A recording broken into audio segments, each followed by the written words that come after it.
it's Rob Brown here with another episode of Success in Accounting, and we are continuing with our series of panels with prominent and influential women leaders in the accounting and fintech world. We have a very distinguished panel with us today coming from different parts of the world. I'm going to get them to introduce themselves in just a moment.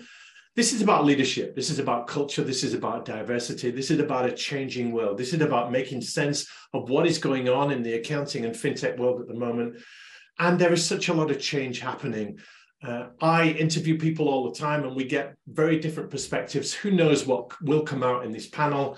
I'm going to ask all of the panelists to say hello. And Lindsay, we'll start with you if we may. So welcome.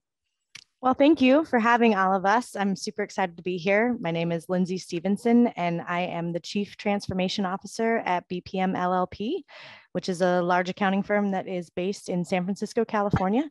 But I get to work remotely, and I'm in South Dakota, and it's snowing. So I'm excited to be here because it feels warmer just being with all of you. So thank you so much for having me. Chief Transformation Officer sounds very grand. We might go into job titles a little bit later and what's into those. Gemma, welcome to you. A quick introduction, please. Again, first, thank you for inviting me. Again, very excited. So I'm Gemma Edwards. Nice to meet you all. Partner here at Cooper Parry and also head of audit operations. Cooper Parry is a UK firm, one of the fastest growing firms in the UK. We're very culturally driven. I'd like to think we're quite a rebellious firm as well. If Google did accounting firms, would it be your firm, Gemma, possibly? If 100%, absolutely. We are Google-esque. Okay, we like to think we disrupt the market. We like it. Sharon, welcome. Lovely to have you with us. Lovely to be here. I'm Sharon Gunn. I'm the Chief Operating Officer at the Institute of Chartered Accountants in England and Wales. Very long title. Got it. Great to have you with us. And Megan, all the way from Chicago, Illinois. Welcome to you. Yeah, thank you so much for having me. I'm thrilled to be here. I'm a director here at the firm. I oversee HR as well as some of the operations for the CPAs and actuarial practices. So we now know who everybody is. Let's dive right into it. And Sharon, I'll start with you on this one. When you talk to accountants, accounting firms, you talk to them all the time in your role in a professional body. What do you get a sense of as the main priorities for them, and does diversity fit into that? Diversity absolutely fits into that. So, the key priority is attracting talent. And that talent needs to be diverse to reflect the society that it serves. And accountancy, in the past has traditionally been a very white collar industry, but that really is changing. And some of our firms are leading the way in that. They quite often sort of hit the list of people who are doing really well in this area. So diversity inclusion is very much on everybody's agenda, including the Institute's agenda as well. And Lindsay, we hear about sometimes the stale, male and pale accounting profession and these old baby boomers and these crusty old men. We've got a pretty young panel on here today. What are the key priorities for your firm, and does diversity fit into that? Yeah, so I think to echo what Sharon just said, retention and attraction of talent is always top of mind. I think it has been for 15 years in the profession, but even more so as the pipeline shrinks. Everyone is vying for the same talent. And so trying to figure out what matters to that talent, and DEI matters to that talent. So they've come up through school. I'm sure the rest of you may have kids. I have one that's 21. His peer group doesn't understand that there would be no sense of belonging or inclusion for any individual. They have been brought up in a world that treats them as important as an individual. So they expect the organizations they work for to treat them as important as the individual, regardless of gender, age, any of the things that, the profession has struggled with historically. And I think for our firm, DEI is super, super important. So it's actually part of our strategic plan, and we set goals around DEI that are very specific every year. And so this year it's increasing our participation in our DEI programs.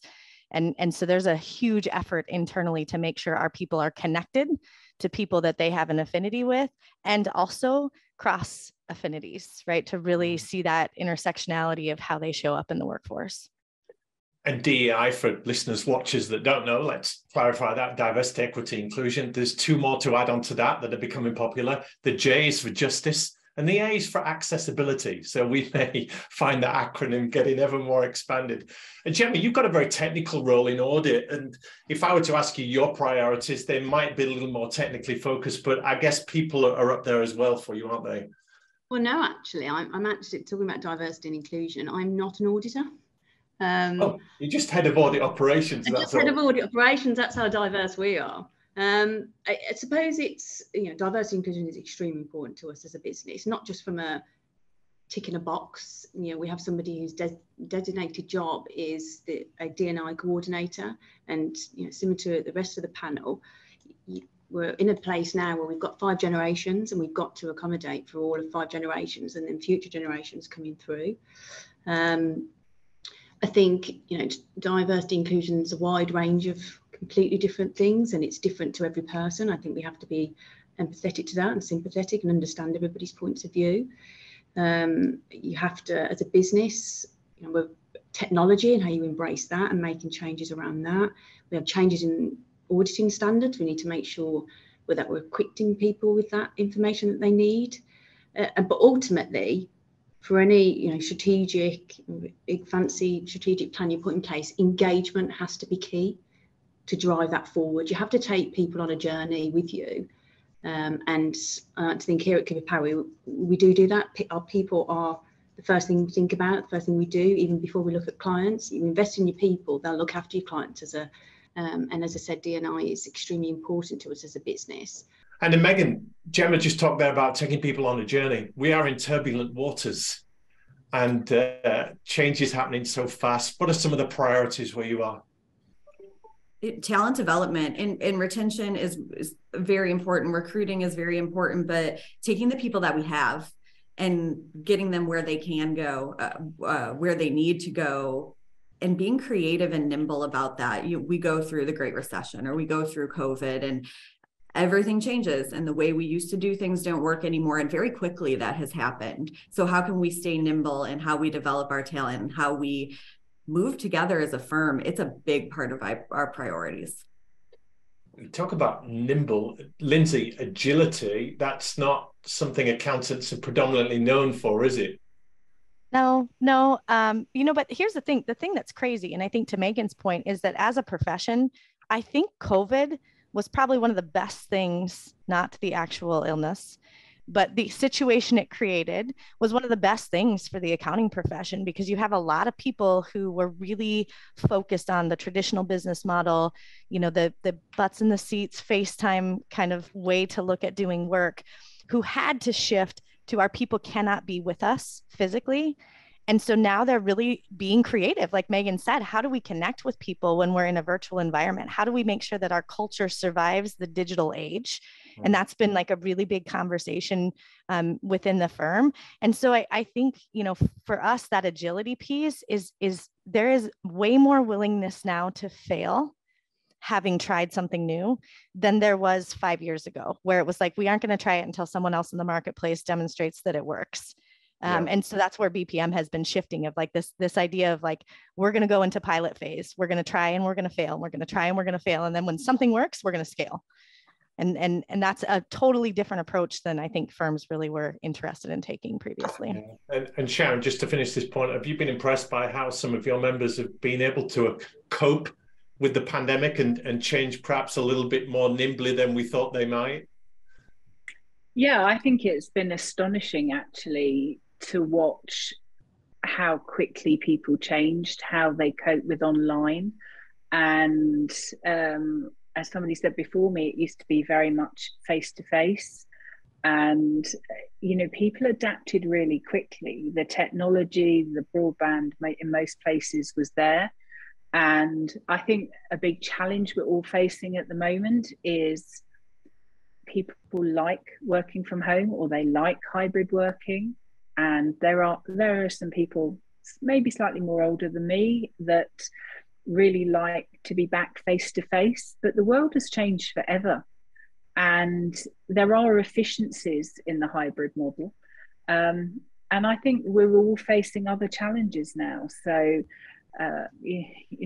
political disruption, very high inflation across the world, scarce resources, energy resources particularly, and we're all having to adapt again to a different set of challenges.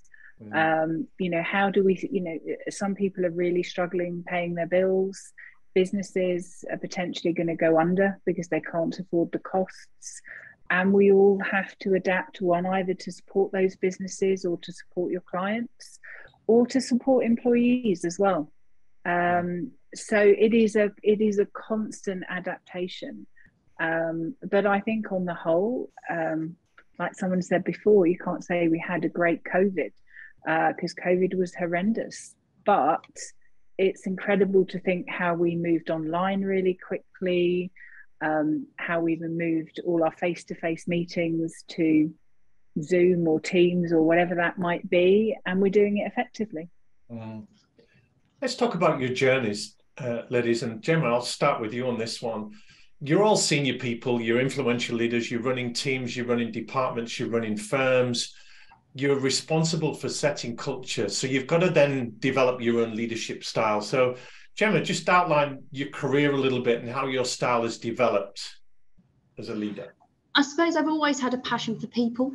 I'm an accountant by trade, but not an auditor. I suppose I have had many roles, kind of more from a management accounting background previously in large PLCs. But what I found was that I wasn't necessarily, it didn't excite me pulling the numbers together. What excited me was going through those numbers and finding patterns, and then quite quickly I got into kind of more of like management, kind of medium management levels, I would say. And then I could kind of start to see that how business and people, but if you put people first, that drives the business for you. So started doing more leadership roles, really passionate about kind of leading with people, and really getting understand everyone and committing time to people, I think is really important. I can't say one person has kind of shaped who I am. I like to think I've shaped myself, and I've probably shaped myself through making mistakes, and I've made plenty. But I think that's really important as you develop as a leader, is to understand what has worked and what hasn't worked, more importantly, and then how do you then adapt that going forward. They say, Megan, don't they, that we are the composite of all the good leaders we've been subjected to in the past, and as Gemma said, a little bit of ourselves as well. What's your journey been like, and how do you lead? Yeah, similarly, I came out of a more technical role, an accounting role, and into leadership. And I credit two managing partners I worked with very closely for seeing and helping me see that it's okay to take an opportunity that wasn't a straight line from where you were at, and how you can do that, seeing those skill sets in me and helping me develop those. I credit them a lot with that. I also have a external influencer who, she doesn't know it, but she's my mentor, Brene Brown, and her concept of vulnerability is something that I carry very strongly with me day to day, and how I lead. It's like you mentioned about mistakes. It's how we can be vulnerable to the people we work with, the way other people have been with me, to help us all be human in our cultures. That's what I really hold on to.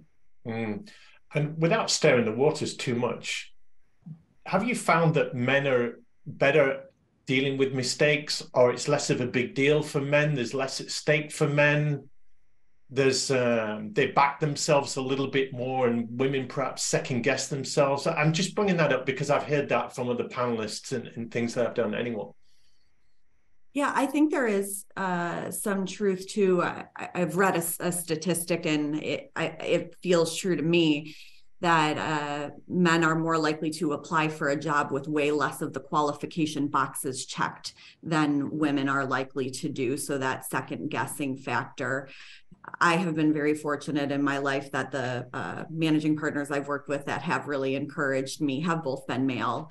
And I consider myself fortunate for that, because I do think that's not everybody's experience. And Lindsay, what about you? Are you an arm around the shoulder, conciliatory type leader, or cracking that whip and get them all moving type? I don't think I'm the cracking the whip type.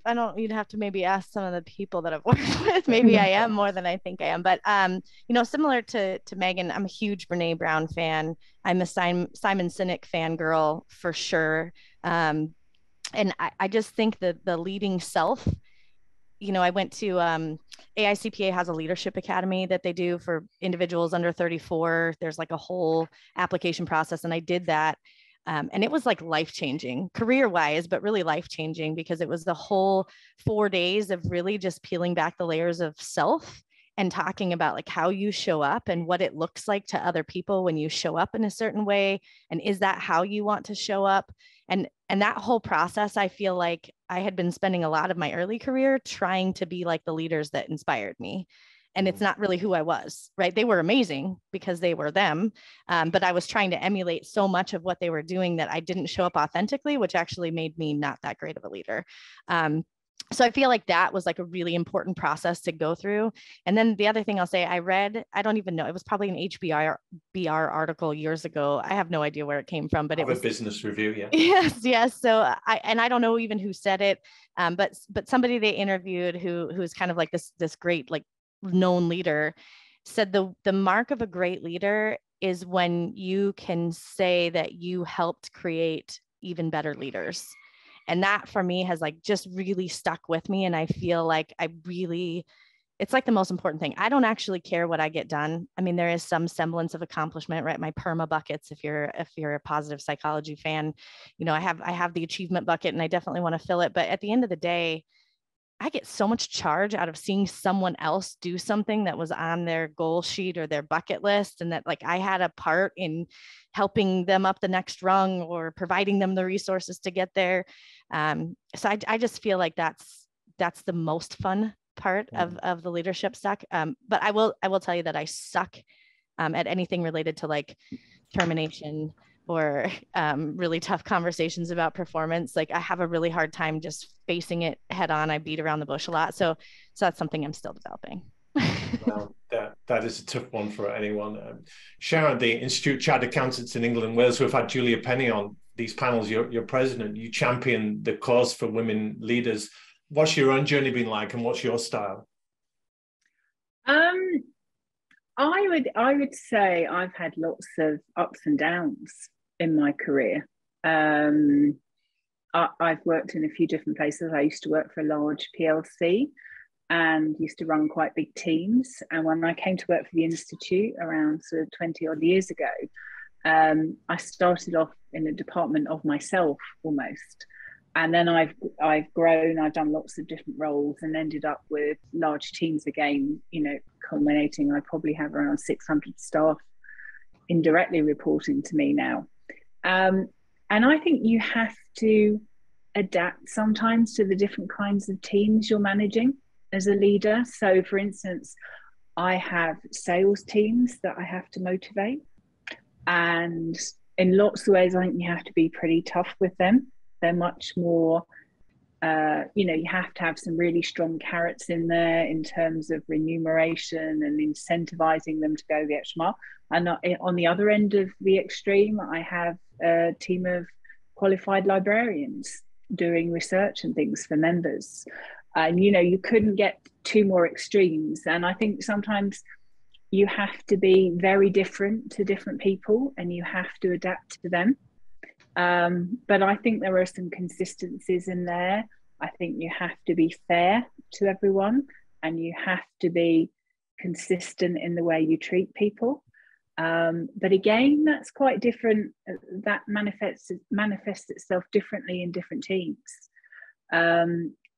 So I think you have to adapt to the role you're doing, and it can be, you might have to wear different hats depending on what you're doing.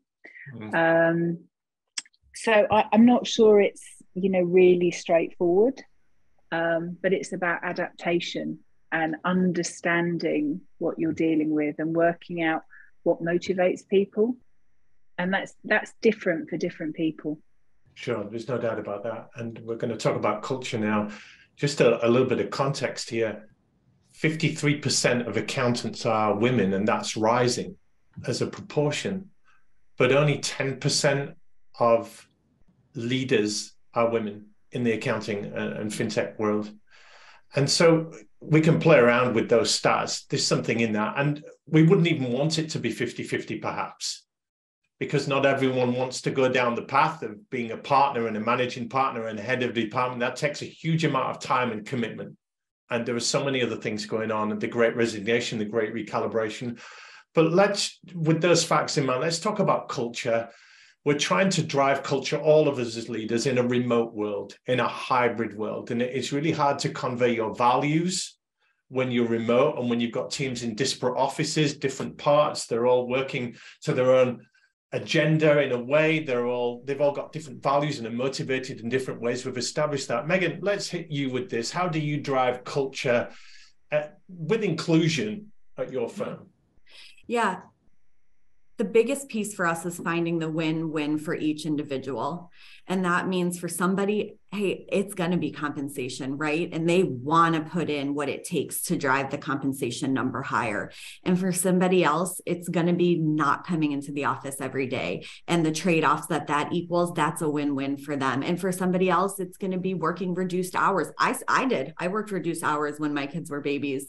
And that was a win-win for me. And when I was ready to give more, I could give more. And I don't think that can ever not be individual. And I think when we find the right sweet spot of that for everybody, that's when, the gears are all moving in the same direction. Gemma, Cooper Power is famous for its culture. I've been there. It's not far from me. I'm in Nottingham. So it's a wonderfully invigorating environment you've got there. But when you send people here and there and working from home, how do you maintain the culture that you're setting there? Yeah, I think it's a challenge. I think we have to face into that. Especially within the audit team, obviously coaching is extremely important for people coming through, trainees coming through, and trying to get that mix of what's best for people, but also what's best for the business. It can be a fine balance sometimes, and quite a difficult one, and something currently we're trying to get right now. I don't think we always get it right. You're making sure that you've got the resources available to people so that they can choose what's best for them. But also, I think for us, it's really important. One of our questions is, if it's best for you, that's great. But the next question you need to ask yourself, is it best for your team? Because ultimately, teamwork is paramount. That's what our culture is about. So making sure that whilst it might be what's best for you in that specific day or week, actually is what do the team need? And it's about give and take. It's like any relationship. So applying that to work would be no different. And trust, I've heard a lot, is important here, because the term productivity paranoia has emerged recently, and managers, bosses, leaders are having to trust their people to get stuff done remotely. And to what degree do you track that, and billable hours and chargeable time and everything else? And to what degree do you leave them to do their own thing and trust them to do it? And this is paranoia that, are they being as productive as they would be if they were in the office and I was next door to them right now? So Lindsay, do you get a sense of that, or is culture really easy where you are? I don't think culture is ever easy, whether we're in person or not, right? It's work. And that's what makes a good culture, is when everyone is constantly working on the culture. So BPM, it originally stood for the names of our founding partners, but it's because people matter is what we say internally. So it's just that is the language that everyone uses. And it's almost become like a chant, right? Like you'll be talking to someone and they'll say, I don't feel like that treatment was because people matter. And then you kind of like, everybody takes a breath and goes, gosh, like maybe that wasn't because people matter. How do we show up that way? We need to rethink that. And so I think in the virtual world, there's the infrastructure, operational side of culture, right? Like in terms of how do we make sure that employees are still engaged? How do we make sure that our colleagues have connection points? How do we make sure that they have the resources and the training and development and all that stuff? That's the operational side. But the engagement side, right? Like that is the piece where there's a huge shift in the marketplace, not just in accounting, I think in every profession, but where the individualized employee engagement is now the mainstream, right? Like where before it was standardize everything because that's how we create equitability. It's the easiest way to make sure that all of our people have the same access to the same resources. But what happens then is that we don't recognize the importance of the individual. And so how do you balance those two things? And I think that's, what we're having a lot of conversations around. And I think that's what the profession should really be talking about, is how do we make sure that we provide equitable action or access, right? Which is that DEI piece of our culture. How do we make sure everyone has the same access to whatever we're offering? But then how do we also make sure that we individualize it, to Megan's point, of what do they need in that moment right now today? And if it doesn't fit in with the written policy we have, we got to be okay with that, right? The policy should be guidance and framework. It shouldn't be written law. And so we're just, that's hard. That's hard to navigate. And I think that's how you work through culture together, right? Is that you're all just open about it. We don't know the answer. We don't know how this works. We don't know if it's going to work. And I'm sure it's different in a firm. Sharon, you're running a professional institute there. You've got members all over the world. You've got staff all over. How do you draw those together in a unified culture where everyone's on the same page and values are congruent? I think it's pretty tricky, but I think the key is to listen to what people are saying, to set up some employee engagement groups, to get people to feed into those and to listen to what's coming out of that. But we've certainly had to make a lot of changes post-pandemic when we're hybrid working. So we are trialing, inviting staff, let's all come in on the same day. Let's all have lunch together. Let's reconnect. Let's be human. Let's talk to each other, because we're very aware that a lot of employees spend a lot of time on their own. And yes, we can measure productivity in lots of areas that we can see what's going on, but that doesn't make us a special place to work anymore.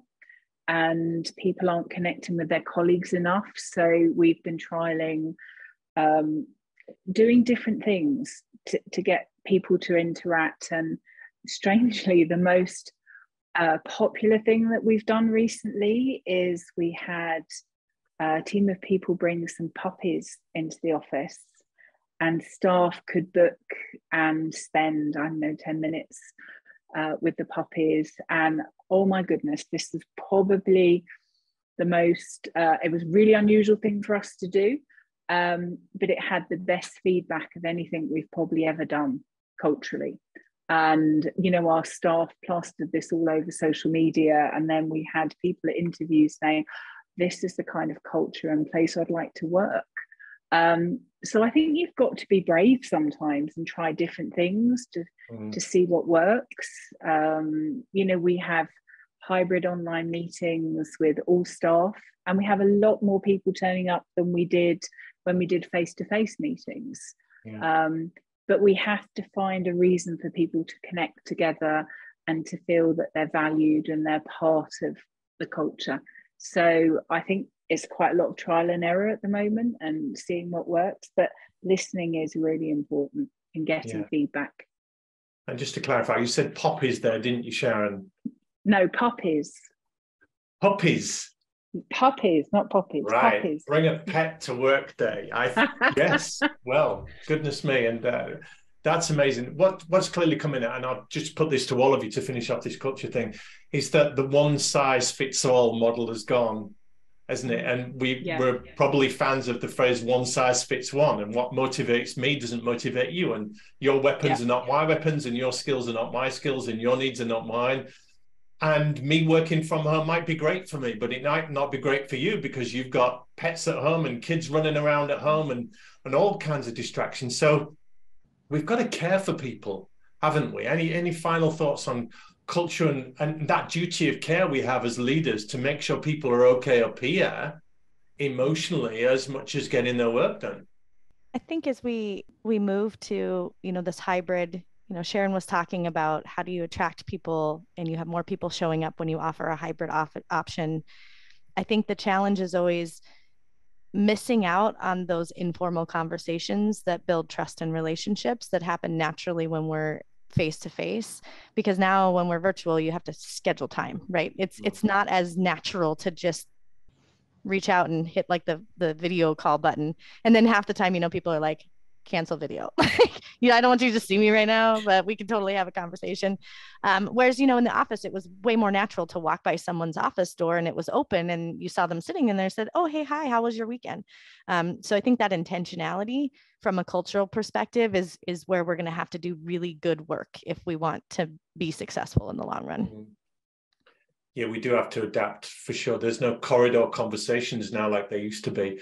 You may have come across the 70-20-10 approach to learning.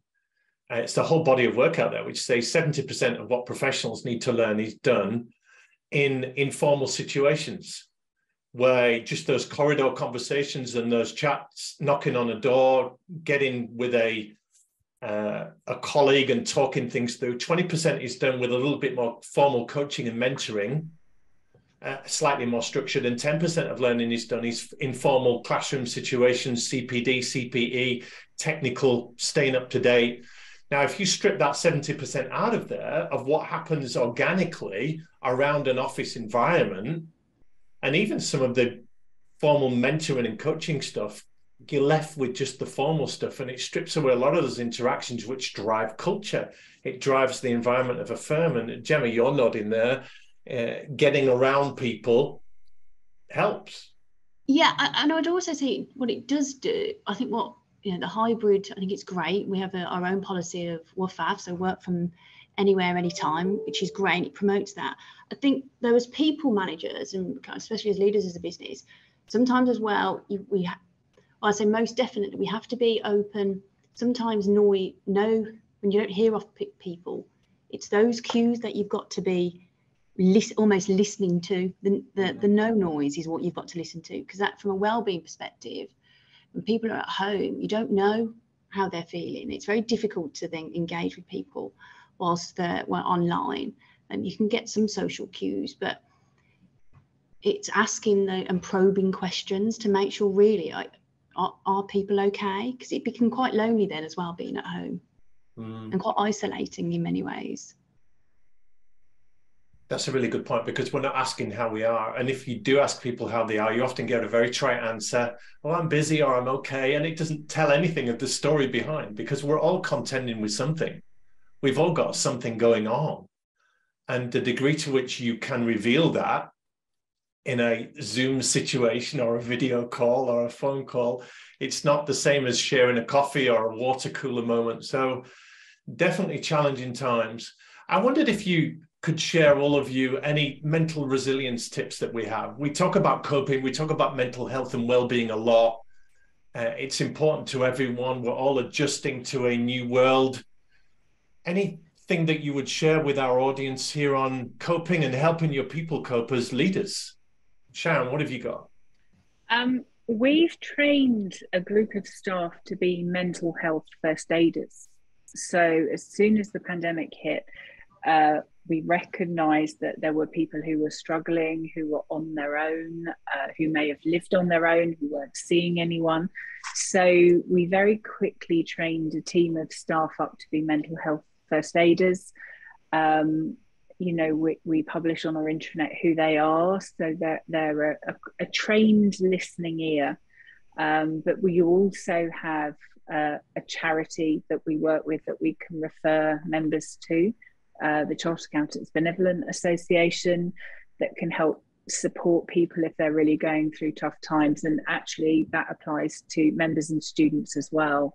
So we're very aware of people if they're hopefully we're aware of people if they're struggling, but what we've done is put things in to help support people. Yes, and we did an interview recently with a guy that was a Big Four accountant, and he had a nervous breakdown and tried to take his own life. And when he tracked back that journey, he was really struggling, and he said, I had nobody I could turn to, because if I showed any sign of weakness, my career was over. It's almost, particularly with men, you don't show weakness as a boy growing up in the playground because you're primed for bullying.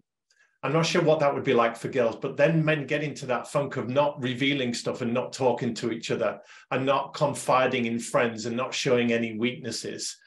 So he ended up trying to take his own life, and the vortex that took him down. So we are in very dangerous mental resilience territory. Megan, have you got any tips on mental well-being and health?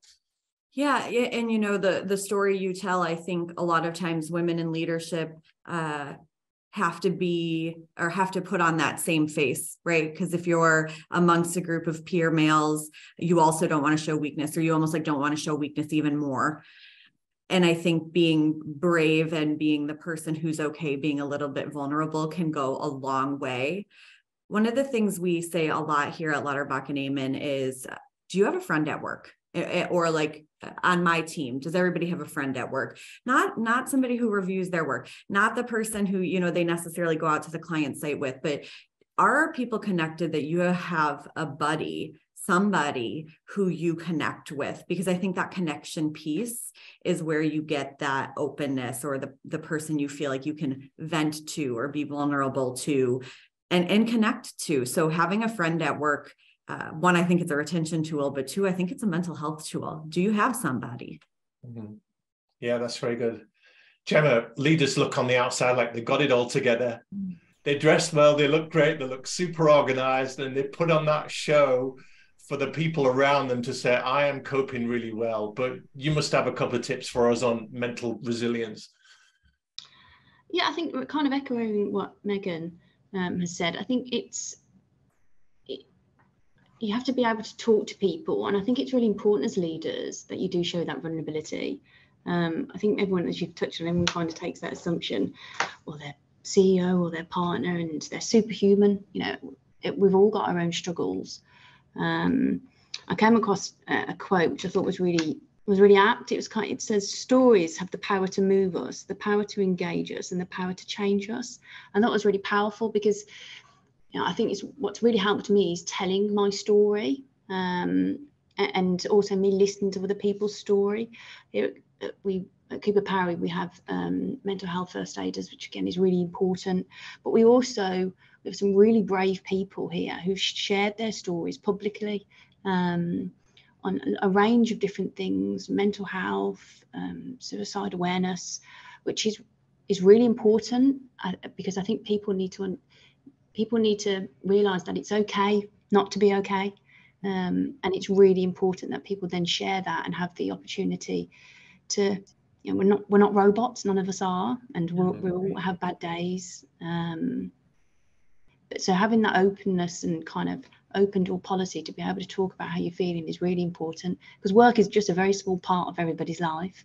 There's so much goes on outside of work that impacts on us, that we automatically assume you walk through the doors and you're now a different person and you put this mask on. It's important to take that mask off and just to show that vulnerability.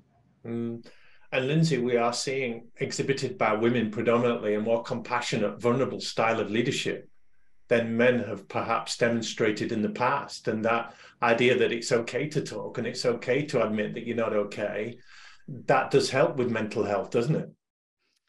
Yeah, it does, but there's like a devil in the details kind of thing that happens. So there's this concept of unpaid work for women, and that they take on the emotional work in the office. So I don't know if the rest of you have felt that, but people tend to approach their female colleagues or women colleagues to share or vent, because they believe that they'll get more sympathy and empathy and concern and compassion than they would if they went to one of their male leaders or probably colleagues. Would, Lindsay. That's not in dispute. and so I think that it's a delicate balance, and we've had some conversation. We have a women's CRG that meets, and they've had some conversations around how do we want to make sure that we're supporting all of our colleagues, because we recognize it's a big ask when culturally outside of the firm, it's not normal or socially acceptable for men to be sharing their emotions and vulnerabilities and everything else. So how do we help create a psychologically safe space for them to do that, but to make sure that it's not all coming at our women colleagues to be responsible to carry everyone else's weight, right? So to all of your points, saying that we all have our own struggles, we're all trying to figure out how to make it through, and leaders even more so, right? Because they feel that responsibility and accountability for the success of their entire team on top of their own crazy chaos that's happening that day, and trying to look put together and like, I might not know the answer, but we're doing it together. That kind of way to show up. It's really hard to do that when you also are now carrying everyone else's feelings and stresses and struggles. And so it's just a delicate balance to be able to say, hey, like, pause for just a second. It sounds like you need to speak with somebody who can really help work you through that. And I'm not really qualified to do that. So I'm here as a supporter, and I want to encourage you, and I want to be here for you. But I also don't want you to believe that I can get you through what's going on. We have resources for that. And like, empowering our people to say that is so, so important, because I feel like they have these conversations and they, it just feels like everyone's dumping all their stuff, and you have to be the fixer. That's another thing that's gender specific. Typically is that, women tend to be fixers more than men do. And so that need to be like, I will get this fixed for you. I will give you a solution. I will help you come up with a solution. It takes so much energy that emotionally by the end of the day, you can't even work on yourself because you're just drained from working with everyone else. So, I think that shows up a lot for us, and especially post-pandemic. Our kids had challenges, our parents had challenges, and we were sucking all those in on top of our own. And then our colleagues had challenges. So then it was just coming from all places. So it's a heavy load to bear, and there's no pay difference, right? So being the one that gets to deal with all of that or help our colleagues get through it, it's not like we're compensated for all that extra energy. That's just part of the unspoken job. So interesting perspective. Sure. Thank you, all of you, for those thoughts on mental health, as we are in troubling times, challenging times for sure. One of the features of these panels, this is the 9th one we've done, has been that some of the ladies have talked about having to defeminize their approach to leadership to fit into a male world.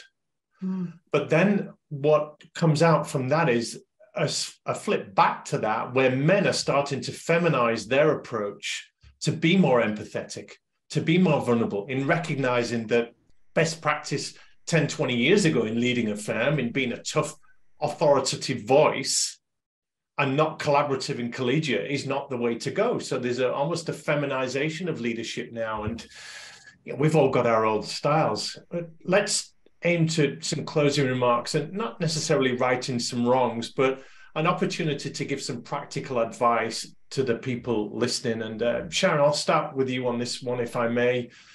Any leadership or career tips for people watching and listening, particularly to women, but might apply to all genders and all the different genders in between, the LGBTQ and everything else? There are so many minority groups out there, but leaders come in all shapes and sizes. What would you say to encourage them?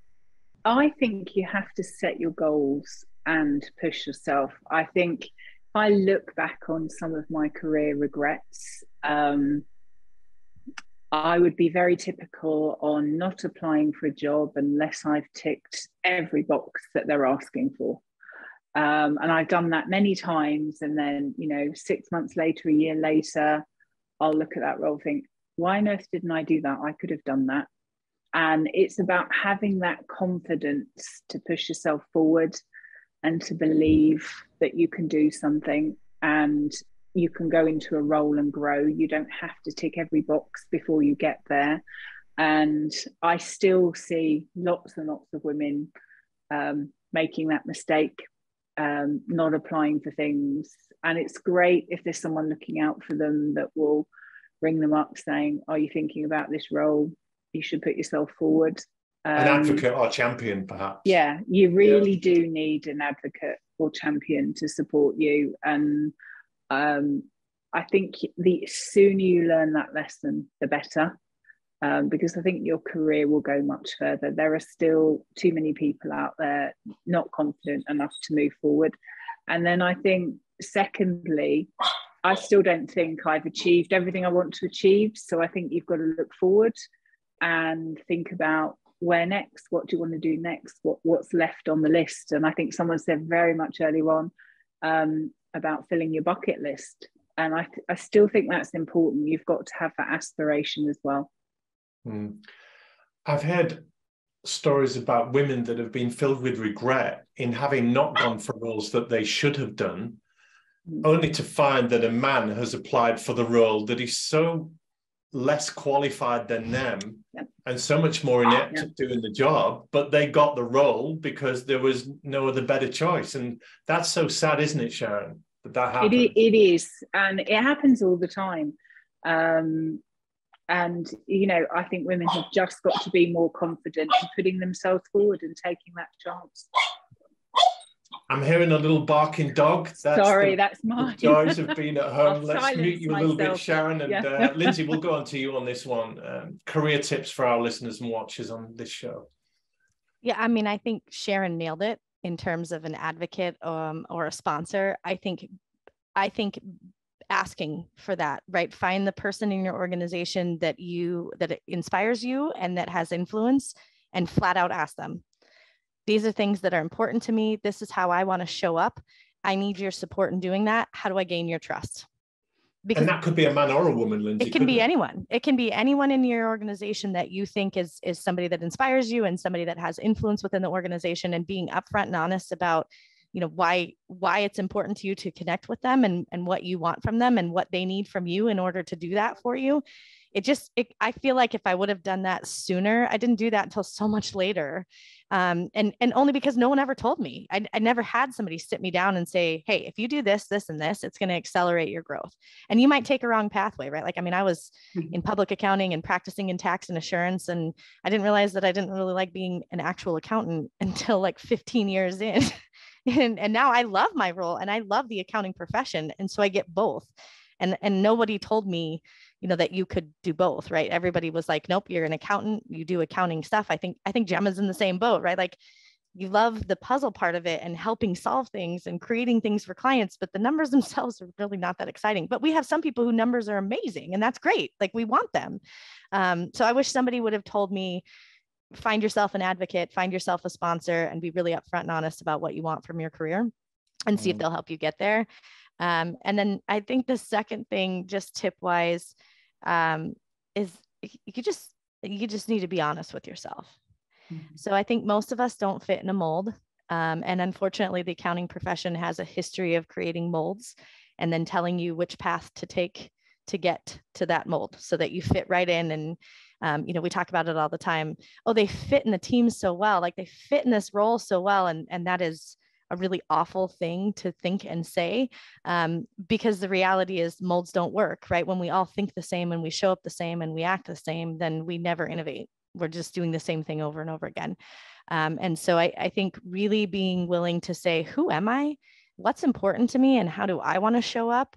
And the mold doesn't matter. There's a path for me. It doesn't have to be the path that everyone's showing me. I think those are two things I wish I would have learned a whole lot earlier than I did. That's very good.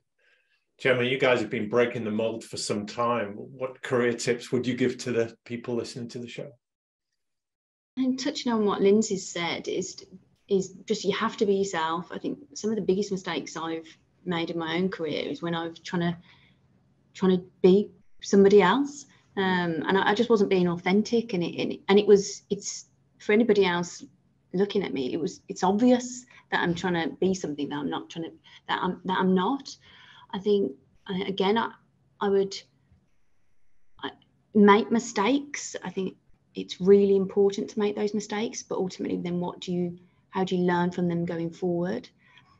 Building your network, I think, is really important, not just internally as well within the business. I think I would encourage anybody to go wider, go into other industries and speak to other people. Again, we're talking about diversity and inclusion.